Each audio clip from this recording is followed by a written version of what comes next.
Protests erupted across the world today, just one day after the U.S. vetoed a UN resolution demanding a ceasefire in Gaza. Nate Foy explains the reason behind the U.S.'s decision and what leaders say Israel should do instead. Ceasefire now! Ceasefire now!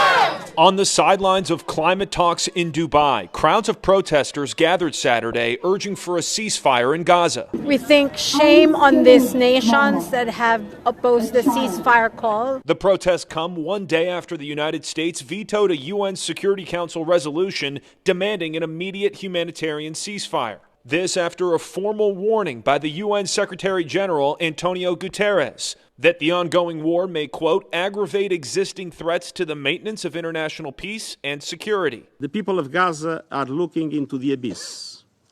The international community must do everything possible to end their ordeal. Israel continues pushing farther south in Gaza, engaging in close combat in the northern Gaza Strip. Health officials in the Hamas-run Gaza Health Ministry say more than 17,000 people have been killed during the war.